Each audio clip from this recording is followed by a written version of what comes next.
I'm WHA's editor Joe Federley, and I'm here with Heather Finch Henry at her exhibit at the Kentucky State Fair. Now, she was here every day of the fair, right? That's right. It takes us about 10 days to build it, so we've really been boots on the ground since about August 9th. And then, of course, you show it every day of the fair. Then we have about 3 days to tear it down. But what's been great about having the exhibit here at the State Fair is the interaction with so many different types of people. So you're really bringing history alive for people here right at the Kentucky State Fairgrounds. And, of course, I have my shirt. Yes, and notice, like MASH, of course, everybody knows MASH, but the 8063rd was actually the real first original MASH unit in Korea. That's why we say Korea's first. And they based the actual TV series, which turns 50 next month, September of 1972 is when it debuted on WHA's 11 and CBS. Ah, look at you. And yeah, MASH fan. That's right.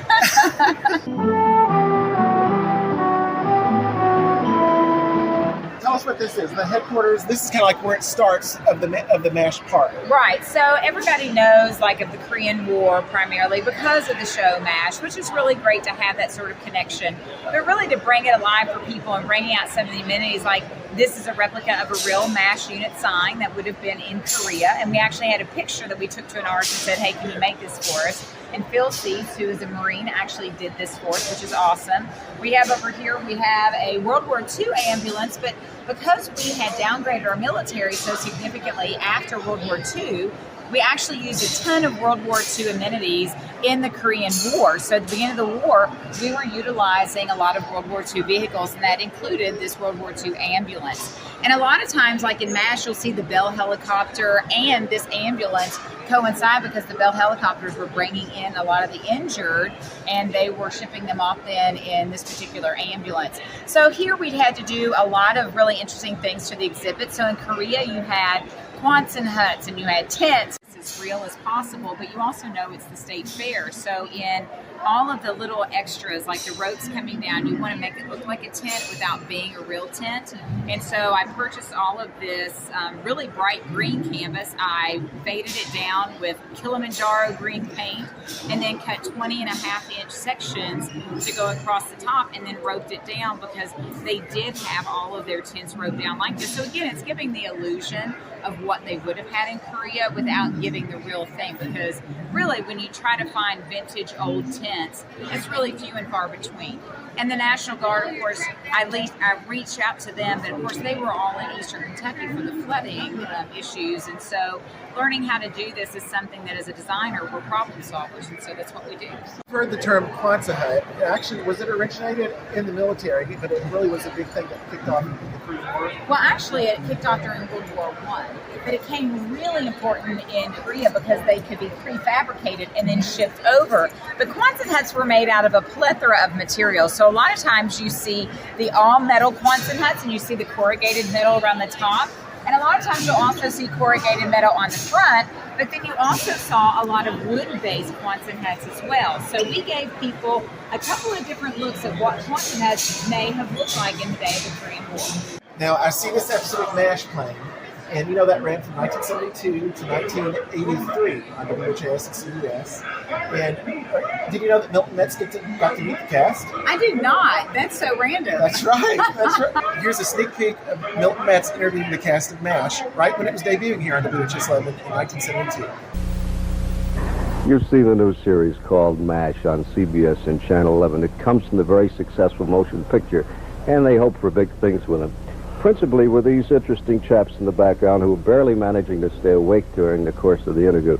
Now, I would like you to meet Major Hot Lips Houlihan. She is an adorable girl. Her name is Loretta Swit.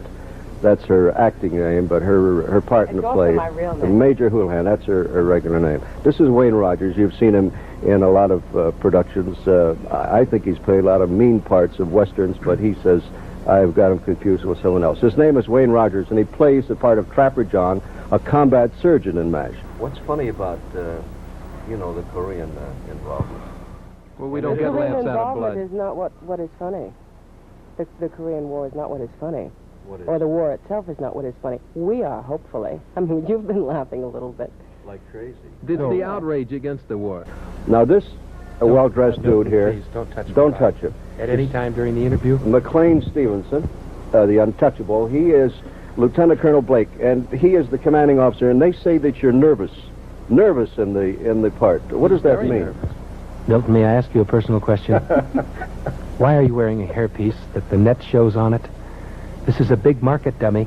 Hundreds of thousands of people are out there watching you this morning, and you're wearing a $4.98 hairpiece where the net curls and the brown stuff's running down. He just graduated from the Don Rickles School of Friendship, this man, didn't he? That was the interview that Milton Metz did. I can't believe they were so mean to Milton I Metz. know. That's crazy. Now, you said you had something really neat here. Yes, James Farr, who was in there. There were several veterans actually that were part of the MASH cast, but James Farr was a Korean War veteran, and the dog tags that he wears in that series are his own.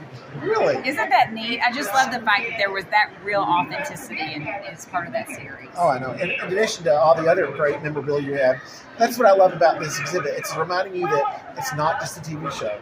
Right. I You mean, really and did that, have people. right. You wanted to be able to add that piece of entertainment in Right. Hollywood, but Which the you do so realities. beautifully. Well, thank you. But the realities of war are that these were real events. People really did die. They were really cared for as well, and people did come home, and some people didn't come home. Right. And so you're adding a bit of both, some of that entertainment, but some of that reality. And as you just heard, Loretta Swift said, it's not the actual death and the carnage of the war that made it funny. It was their antics that they used to get away from it. Because when you're in that kind of situation, you have to have humor to kind of like get away from what you're facing every day. Well, and even on the honor flights, there are a lot of emotional stories, but it's the funny stories that the veterans really love to share. And I really love the fact that there are these moments that give them a bit of emotional reprieve and they're able to share. So, yeah, those highlights are really fun. Yeah. You were Miss America 2000, and your platform was Veteran Affairs, making sure that people paid attention and they knew what veterans were going through. And this is a very important thing for you because you dedicated this to somebody special. I did. I got a chance to be a guardian on an honor flight. I've done many honor flights, and I always get close to all my veterans, but there was one particular veteran, Bob Selter, who really became like an adopted grandfather to me. And so he was a Korean War veteran. He served in Germany, not in country in Korea, but as we say, all veterans serve. Uncle Sam would have sent you wherever you needed to go to be able to support the effort. And so Bob Selter was actually my veteran, and I thought this would be a great exhibit to be able to dedicate to him and his honor. So we were able to get some of his artifacts from his family. I love these pictures. Yeah, aren't they great? Well, Bob was a really terrific man. He loved to talk about UK basketball. We used to go to dinner all the time. Oh, really? And the one thing I remember about him from the honor flight, he held my hand the entire day. Aww. I mean, we would get off the bus and he would hold my hand, and it was just the sweetest thing. And I really feel that everyone, because there's so few people that serve our country now, that every one of us are responsible for treating these men and women like they're heroes. Yes. And Bob, to me, was one of my heroes. Well, I think that's awesome. And we appreciate everything that you do. And thank you for, how many years have you done this exhibit? This is our 5th year. We started in 2017 with World War I, and then next year we'll move on to Vietnam. I remember talking to you last year when you told me about this. I was like, this is perfect timing because September of 72 is when MASH debuted, and here you are with the Korean War part of it. I think it adds so much to it. Everybody loves MASH. That's going to get a lot of people. Yes, so, no doubt. Even kids, young and old alike, love it. Yeah. Well, thank you so much for watching. I'm Joe Federley for WHS 11 News. This is the 2023 Kentucky State Fair, and Heather Fitch Henry's back. How many times have you done this so far? So we've been working for about 6 years on the military educational exhibit. We started with World War I, and then World War II, Korea, and now we're up to Vietnam, which of course is the most personal war to me because my dad is a Vietnam veteran. I love what you've done here. You've done a really good job with the timeline.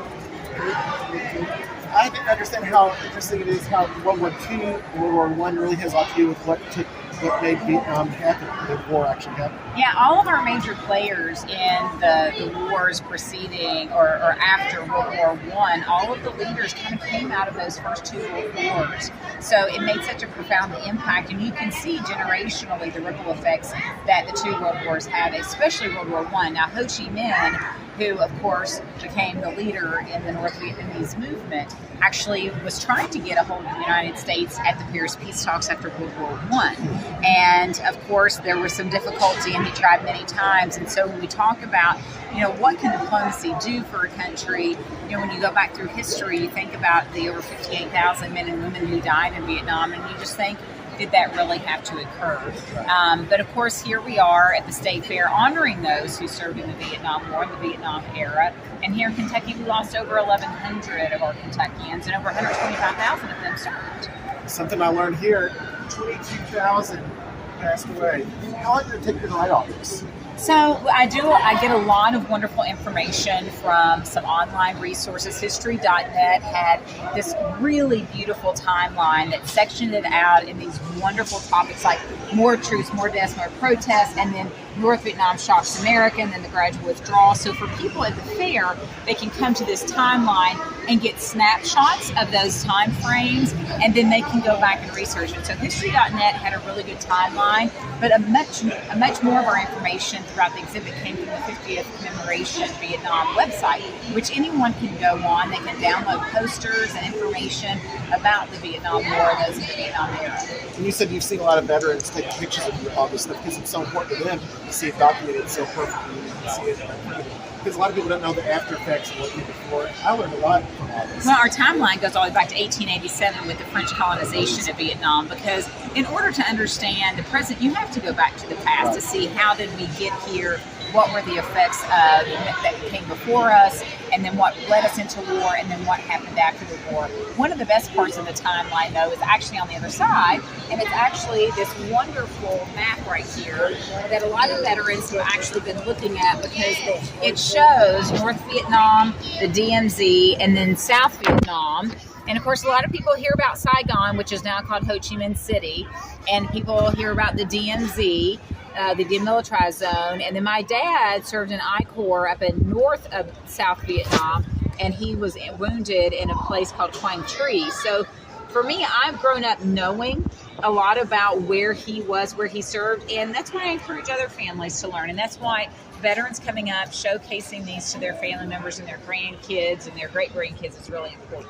An interesting part, this Laos is actually part of the United States right now, along with Puerto Rico. Those are the two non-mainland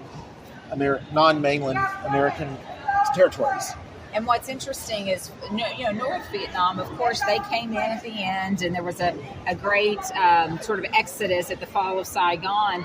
But it's interesting, all the veterans that now go back over to Vietnam, and how Vietnam actually welcomes them over and will take them to the places where they served. So kind of this great reconciliation, if you will. My dad's not quite ready to go back over, but hopefully one day he and I will make that trip together. I know that Rachel Platt did a really good piece for Kentucky Living magazine that's exhibited in here, talking about her trip with the Bardstown veterans, because a lot of Bardstown veterans went with her. I remember in the I pulled the videos of the 1990s, and then they just recently went back. We went to the Washington D.C. trip.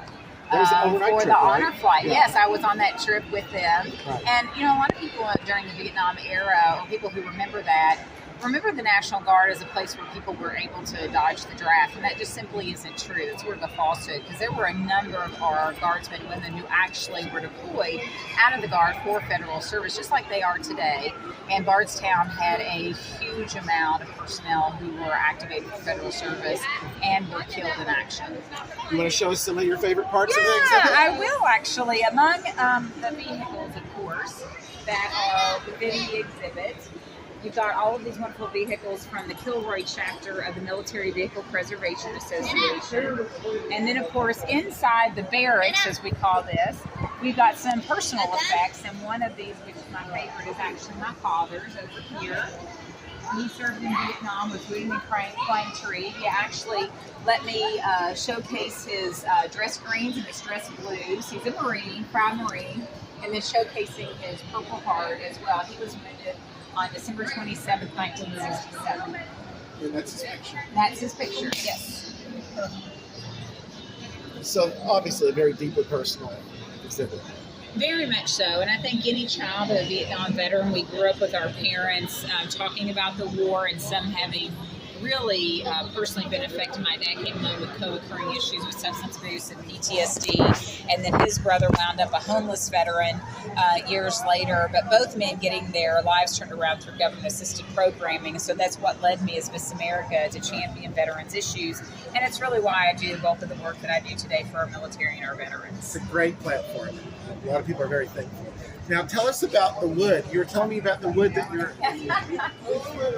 So the wood in our barracks is made out of like a pine, so it's a very bright blonde wood. And unfortunately, in Vietnam, they did not use that wood. They used a wood called acacia wood, which is very dark.